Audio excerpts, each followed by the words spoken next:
Hi, this is the Salsa.com podcast. My name is Anthony. And I'm Julie. And today we're going to teach you a more advanced combination today called the reverse slingshot move. So it's pretty much, let's get started. The first part of the move is really an S-turn. And if you haven't seen what an S-turn is, it's really going from a single turn into a hammerlock. And your hand ends up, kind of creating an S when you're trying to chain both patterns together. So it's really a single turn. And as I keep my hand connected, I bring it down to follow into a hammerlock. Okay? And then, of course, I finish right here.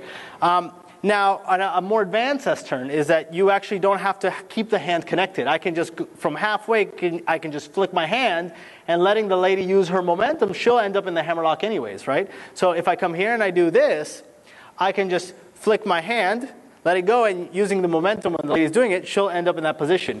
That allows you to do a couple more advanced tricks. For example, like what if you wanted to add a turn by yourself? I can do the S-turn, flick it, and then come around and pick up the hand on the other side. Okay, so this last S-turn is the one that we're going to be using so that we can actually do the S-turn on a crossbar lead with turn into a 180. Okay, and that's going to look like this. Okay, we're going to start with a right to right, so we're going to do the S-turn with the opposite hand. Okay, right to right into a crossbar lead with turn or S-turn. So we do 1, 2, 3. We do 5, 6, 7 into starting to do that. Well, we can finish here on 1. Okay, so let's work it step by step, right? So crossbar lead with an S-turn, it just looks like this: 1, 2, 3, 5, 6, 7, and 1. Right? Now the only difference is that as the lady's finishing this turn, right, and in this hammerlock, right? Of course, I did it all the way connected with my hands.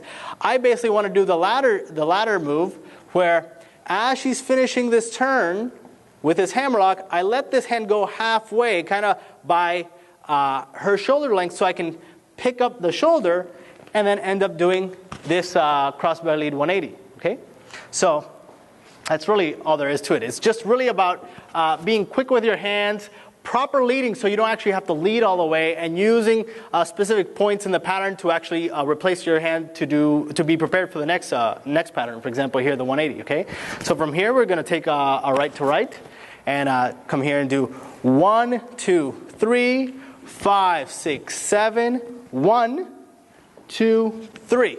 You see? So just one last slow motion so you can see it. I might have done that a little too fast. We do 1, 2, 3, 5, 6, 7, 1, 2, 3. So you notice halfway I just let the hand go, but I kept my hand in that level of her shoulder so I could start doing that crossbar lead 180. And of course, we end up here on our slingshot, which will launch her out to a regular open break. Okay, now doing it on 2. Very simple. Basic step first, right to right. 1, 2, 3, 5, 6, 7. 1, 2, 3, 5, 6, 7. 1, 2, 3, 5.